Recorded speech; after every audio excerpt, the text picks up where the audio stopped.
हमारी first episode का start एक बहुत ही बुरी एंडिंग से होता है, जहाँ पर हमारे हीरो को दिखाया जाता है हमारे हीरो का कजन हमारे हीरो को बहुत ही बुरी तरह से पीट रहा होता है, क्योंकि हमारा हीरो इतना ज्यादा स्ट्रॉन्ग नहीं है। उसकी कल्टीवेशन लेवल काफी ज्यादा लो है, जबकि उसका कजन उससे ज्यादा स्ट्रॉन्ग है। तो हमारे हीरो का नाम लिन फेंग है। वो उसे काफी ज्यादा पीटता है, जिससे वो जख्मी होकर नीचे गिर जाता है। उसका कजिन उसे कहता है अब तुम बहुत ही जल्दी अपने बनाने वाले से मिलने वाले हो, और साथ ही वो अपनी पाम टेक्निक के साथ उसके मुंह पर हाथ रखता है और उसे ग्राउंड के अंदर धंसा देता है। और उसके कजन के इसी अटैक के साथ ही वो वहीं पर बेहोश हो जाता है, क्योंकि इसकी हालत बहुत ज्यादा खराब होती है। तो लिन फेंग के कजन का नाम लिन हैंग होता है। लिन हैंग वहाँ पर जोर जोर से हंसना शुरू कर देता है और कहता है अब जबकि मैंने इस कचरे को रास्ते से हटा दिया है, तो मैं लिन हैंग अब अपनी फैमिली का यंग मास्टर बनूंगा और अगला लीडर भी मैं ही बनूंगा। तो इसी स्टोरी के साथ ही हमें जहाँ पर मार्शल आर्ट्स दुनिया के बारे में बताया जाता है कि उस वक्त की मार्शल आर्ट्स की दुनिया में आपके पास मार्शल आर्ट्स होना बहुत ज्यादा जरूरी है। जिसके पास मार्शल आर्ट्स होगी वही सबसे ज्यादा स्ट्रॉन्ग होगा। यहाँ पर स्ट्रॉन्ग कमजोर के ऊपर राज करता है। तो उस वक्त में वहाँ पर मार्शल आर्ट्स की बहुत ज्यादा अहमियत थी। अगर आप कल्टीवेट करने के बाद अपनी मार्शल आर्ट्स की टेक्निक्स को बहुत ज्यादा बढ़ाते हैं, आपके सामने पत्थर की बनी हुई दीवारें भी टिक नहीं पाएंगी। तो भी मार्शल आर्ट्स की विल को मास्टर कर लेता है। Specially dark spirit martial arts को रिवर्स और माउंटेन्स उसके सामने झुकते हैं। यहीं पर हमें 4 टाइप की मार्शल आर्ट स्पिरिट्स के बारे में बताया जाता है। सबसे पहले नेचर टाइप की मार्शल आर्ट स्पिरिट आती है, जिसके अंदर आपकी फायर, वुड, आइस और वाटर आ जाती है। उसके बाद मार्शल आर्ट्स ऑफ वेपन आती है, जिसके अंदर आपके वेपन्स आ जाते हैं, यानी आपकी तलवारें हो गई या फिर भाले हो गए। फिर पावर की मार्शल आर्ट स्पिरिट आती है, जो कि बीस्ट के पास होती है। अगर ये वाली मार्शल आर्ट्स आपके पास होगी तो आप एक बीस्ट जैसी स्ट्रेंथ रख सकते हैं। सबसे लास्ट पर यूनिक टाइप की मार्शल आर्ट स्पिरिट आती है, जो इस दुनिया में बहुत ही कम लोगों के पास होती है। तो यहीं से हमारे हीरो के बारे में बताया जाता है। हमारा हीरो कहता है मेरा नाम लिन फेंग है और इस वक्त मैं अपने मॉडर्न दौर के चाइना में एक स्टूडेंट हूँ, कॉलेज स्टूडेंट हूँ। लेकिन सड़क पार करते हुए अचानक गाड़ी के नीचे आने के बाद वहाँ पर मेरी मौत हो गई थी, और मेरे मरने के बाद मेरी सोल को मिस्टीरियसली यहाँ पर पास्ट की इस दुनिया के अंदर एक लड़के की बॉडी के अंदर डाल दिया गया है, जिसका नाम भी लिन फेंग है। ऐसे लगता है कि जैसे ये मेरा बरसों पुराना कोई जन्म है, जिसके अंदर दोबारा से मुझे जिंदा किया गया है। जिस लिन फेंग की बॉडी के अंदर मेरी सोल को ट्रांसफर किया गया है, वो एक बहुत ही वीक सा लड़का है। सभी लोग उसे बहुत ज्यादा बेकार और कचरा समझते हैं। यहाँ पर कहानी कुछ ऐसी है। कहानी की शुरुआत में जिस लिन फेंग को उसके कजन ने मार दिया था, उस लिन फेंग की बॉडी के अंदर एक मॉडर्न वर्ल्ड का लिन फेंग आ जाता है। उसकी सोल उसकी बॉडी के अंदर आके दोबारा रीइंकार्नेट होती है। वो मॉडर्न वर्ल्ड का लिन फेंग यहाँ पर इस लिन फेंग की आइडेंटिटी लेने के बाद यहाँ पर अपनी स्ट्रेंथ को आगे बढ़ाएगा और वही इस कहानी का हीरो बनेगा। नेक्स्ट सीन हमारा लिन फेंग के घर का दिखाया जाता है। लिन फेंग वहाँ पर कजन से मार खाने के बाद कोमा में चला जाता है। कुछ लोग उसे उठाकर उसके घर ले आते हैं। लिन फेंग की आंख खुलती है तो वो अपने बिस्तर पर होता है। वो सामने की तरफ देखता और कहता है मेरा घर तो बिल्कुल भी ऐसा नहीं दिखता, ये मैं कौन सी जगह पर आ गया हूँ। साथ ही उसे याद आता है कि मैं तो एक गाड़ी के नीचे आ गया था, मैं तो वहाँ पर मर गया था, फिर मैं यहाँ पर इस जगह पर कैसे हूँ। उसी वक्त उसे याद आता है हो सकता है कि मैं यहाँ पर इस बॉडी के अंदर रीइंकार्नेट हुआ हूँ। फिर थोड़ी देर में उसे इस सारी बात की समझ आ जाती है, यहाँ पर जो कुछ भी हुआ है। वो लिन फेंग की बॉडी को देखकर कहता है इसकी मेमोरीज के मुताबिक ये लड़का एक बहुत ही बेकार और कमजोर सा लड़का है, यानी कि इस दुनिया के लोगों के लिए ये कचरे से ज्यादा कुछ भी नहीं। लेकिन अब जबकि मेरी सोल इसकी बॉडी के अंदर है, तो मुझे लगता है कि इस लड़के की किस्मत चमकने वाली है। लिन फेंग अपनी बॉडी से कहता है पिछली बार तो तुम अपने कजन से मार खाने के बाद वहाँ पर मर गए थे, लेकिन इस बार अब जबकि मैं तुम्हारी जगह पर हूँ, मैं तुम्हें यकीन दिलाता हूँ कि मैं तुम्हारी बॉडी का बहुत ही अच्छे से ध्यान रखूंगा, क्योंकि इस दुनिया में सिर्फ पावर ही तुम्हें बचा सकती है। अगर तुम स्ट्रॉन्ग हो तो सभी लोग तुम्हारी रिस्पेक्ट करेंगे। तुम्हारे पास पावर होनी चाहिए। इसके पास पावर है, वो दुनिया पर राज कर सकता है। साथ ही वो अपनी बॉडी के अंदर से अपनी स्पिरिचुअल पावर को रिलीज कर रहा होता है। लिन फेंग कहता है इस दुनिया में मुझे स्ट्रॉन्ग बनने के लिए अपनी कल्टीवेशन को बढ़ाना होगा और मार्शल आर्ट्स की मार्शल स्पिरिट को बहुत ज्यादा इंक्रीज करना होगा, ताकि मेरा लेवल अप हो सके। लिन फेंग कहता है यहाँ पर हमारे पास सिर्फ मार्शल आर्ट्स की टेक्निक्स और साथ में स्पिरिचुअल पावर का होना काफी नहीं है, बल्कि हमारा हौसला और हमारी विल पावर ज्यादा होनी चाहिए, क्योंकि पुराने वाले लिन फेंग के पास बिल्कुल भी नहीं थी। लेकिन अब जबकि इसकी बॉडी के अंदर मैं हूँ, तो अब ये भी बहुत ही जल्दी बदल जाएगा। दुनिया को एक बहुत ही स्ट्रॉन्ग लिन फेंग दिखाई देगा। तो इस लड़के की मेमोरीज है, और दूसरा मैं जिस मॉडर्न दुनिया से आया हूँ वो दुनिया भी सारी की मेमोरीज भी मेरे पास है। मैं दोनों की नॉलेज को यूज करते हुए यहाँ पर अपनी मार्शल आर्ट्स की कल्टीवेशन को बढ़ा सकता हूँ। तो लिन फेंग उठकर खड़ा हो जाता है, तो उसकी बॉडी के अंदर से आने वाले लिन फेंग की मार्शल स्पिरिट बाहर निकलती है। लिन फेंग इस बात से बहुत ज्यादा हैरान होता है, कहता है ये क्या मेरी बॉडी के अंदर से मार्शल स्पिरिट बाहर निकल रही है। साथ ही वो कहता है नहीं, ये मेरी बॉडी से निकल नहीं रही, बल्कि मेरी बॉडी के अंदर ऐड हो रही है। ये पुराने लिन फेंग की मार्शल स्पिरिट है। लगता है कि मेरी सोल इसकी बॉडी के साथ मर्ज कर रही है। तो इसकी बॉडी के अंदर जो स्पिरिचुअल एनर्जी थी वो मुझे अपने ओनर के तौर पर एक्सेप्ट कर रही है। फिर साथ ही हमारे लिन फेंग की बॉडी के अंदर से उसकी अपनी स्पिरिट पावर रिलीज होती है, जो कि डार्क स्पिरिट होती है। कि पूरी बॉडी वहाँ पर डार्क कलर के ऑरा तरह से कवर हो जाती है। यहाँ पर दोनों स्पिरिट्स के रिलीज होने के बाद लिन फेंग सामने की तरफ देखता है तो उसे पुराने लिन फेंग की मास्टर स्पिरिट दिखाई देती है, जो कि एक स्नेक टाइप की मास्टर स्पिरिट होती है। लिन फेंग कहता है ये तो बस एक छोटा सा स्नेक है, हालांकि इसके पास 20 टाइप की स्पिरिट है, लेकिन ये बहुत ज्यादा कमजोर है, इसी वजह से इसे कचरा कहा जाता रहा है। और इस वक्त मेरी बॉडी के पीछे जो ब्लैक कलर की स्पिरिट है, लगता है कि ये मेरी नई स्पिरिट है, वो मेरी अपनी स्पिरिट है। इसको देखकर ही लगता है कि ये बहुत ज्यादा खतरनाक किस्म की स्पिरिचुअल पावर है और ये एक यूनिक पावर है। मैं इसको आज के बाद डार्क स्पिरिट पावर कहा करूंगा। तो लिन फेंग जल्दी से अपने कपड़े पहन लेता है और कहता है तो इसका मतलब तो ये है कि आज के बाद मेरे पास 2 स्पिरिट्स हैं। तो पुराने वाले लिन फेंग की स्नेक टाइप की स्पिरिट है और मेरी यूनिक पावर जो कि डार्क स्पिरिट है। तो लिन फेंग अपने कपड़े पहनने के बाद अपने रूम से बाहर निकलता है। तो जैसे ही वो घर से बाहर निकलता है तो सामने उसका ट्रेनिंग ग्राउंड होता है। लिन फेंग कहता है तो मेरी पुरानी बॉडी के मालिक का ये ट्रेनिंग ग्राउंड है, वो यहीं पर अपनी ट्रेनिंग किया करता था। वहाँ पर काफी बड़े बड़े पिलर्स लगे होते हैं जिनके साथ वो ट्रेनिंग किया करता था। लिन फेंग कहता है टाइमिंग बहुत ज्यादा अच्छी है, ऐसे भी मैं अपनी नई डार्क स्पिरिट को यहाँ पर ट्राई करना चाहता हूँ कि मेरी डार्क स्पिरिट के साथ मेरी स्पिरिट पावर कितनी ज्यादा बढ़ गई है। लिन फेंग की फैमिली में एक बहुत ही स्पेशल टेक्निक है जिसका नाम 9 हैवी वेव्स है।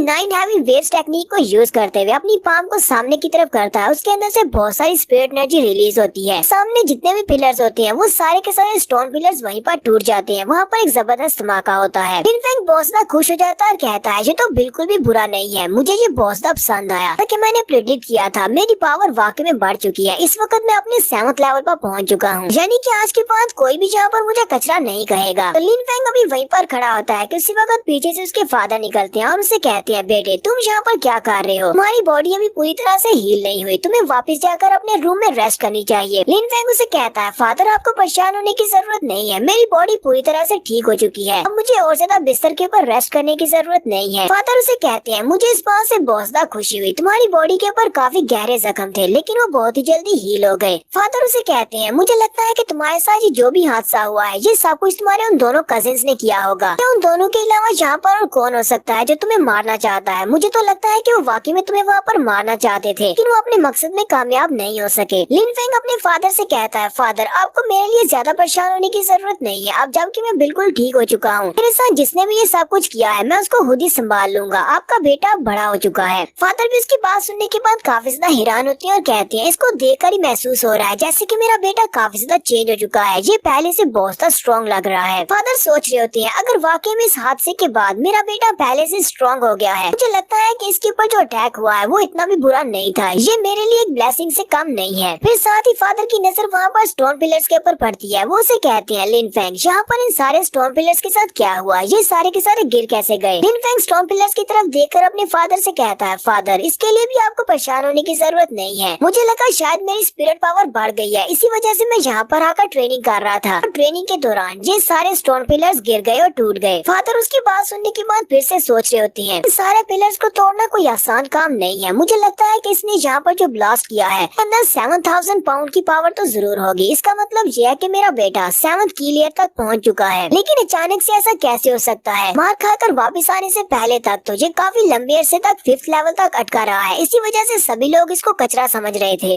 कि मेरे बेटे की पावर्स फाइनली अवेकन हो चुकी है और मेरा बेटा बाकी सभी से बहुत ज्यादा अमेजिंग है और बहुत ही जल्दी ये बहुत ज्यादा स्ट्रॉन्ग हो जाएगा। तो फादर काफी ज्यादा खुश हो जाते हैं और लिन फेंग से कहते हैं कल की मीटिंग में तुम मेरे साथ आना, वहाँ पर बाप बेटा सभी लोगों को बता देंगे हम लोग कितने ज्यादा स्ट्रॉन्ग हैं। क्या मुझे लगता है कि तुम्हारे अंकल कल कोशिश करेंगे मुझे फैमिली हेड की पोजीशन से हटाने की। लिन फेंग उनसे कहता है फादर कल मैं आपके साथ जरूर वहाँ पर जाऊंगा और वहाँ पर जाने के बाद उन सभी को दिखा दूंगा हाँ तो आप फैमिली हेड की पोजीशन से हटने वाले हैं और ना ही आपका बेटा कोई कचरा है। फादर उसे कहते हैं चलो ठीक है फिर कल हम लोग फैमिली मीटिंग में जाएंगे, लेकिन फिलहाल के लिए तुम्हें जाकर रेस्ट करनी चाहिए, तो तुम्हारी बॉडी के ऊपर अभी भी काफी सारे जख्म हैं, मैं चाहता हूँ कि तुम अच्छे से रेस्ट करो। इतना कहने के बाद फादर वहाँ से चले जाते हैं। लिन फेंग कहता है मुझे अभी भी इस बात पर यकीन नहीं हो रहा कि मैं दोबारा से रीइंकार्नेट हो चुका हूँ। लिन फेंग रात के वक्त अपनी घर की छत के ऊपर खड़ा होता है और कहता है बहुत सारी नॉवेल्स और मांगा सीरीज के अंदर मार्शल आर्टिस्ट के बारे में इस तरह की कहानियां पढ़ी हैं। मार्शल आर्टिस्ट मरने के बाद दोबारा से रिवाइव हो जाते हैं और अपना बदला लेते हैं जिन्होंने उनको मारा होता है। लेकिन आज मैं यहाँ पर दोबारा से किसी लड़के की बॉडी के अंदर हूँ जहाँ पर ये लोग एक दूसरे से बदला लेने की बात कर रहे हैं। हालांकि उन सारी कहानियों को पढ़कर मुझे भी बहुत ज्यादा शौक था मार्शल आर्ट्स की दुनिया में जीने का। फाइनली मेरा ये सपना पूरा हो गया है, अब मुझे एक दूसरा मौका मिला है अपनी जिंदगी गुजारने का, तो मैं फाइनली बहुत ही स्ट्रॉन्ग बनूंगा और इस लिन फेंग की पुरानी बॉडी के साथ जिसने भी जो कुछ बुरा किया है मैं उन सभी के साथ उतना ही बुरा करूंगा जितना उन्होंने मेरे साथ बुरा किया है, मैं सभी से बदला लूंगा। करूंगा और मैं अपनी इस नई लाइफ को एक बहुत ही स्ट्रॉन्ग मार्शल आर्टिस्ट बनकर गुजारूंगा। मेरी नई लाइफ और इसके नए एडवेंचर्स बहुत ज्यादा पावरफुल होने वाले हैं। तो यहीं से मेरी इस एक्स्ट्रा ऑर्डिनरी लाइफ की शुरुआत होने वाली है और यहीं पर हम लोग अपनी एपिसोड 1 का एंड करेंगे।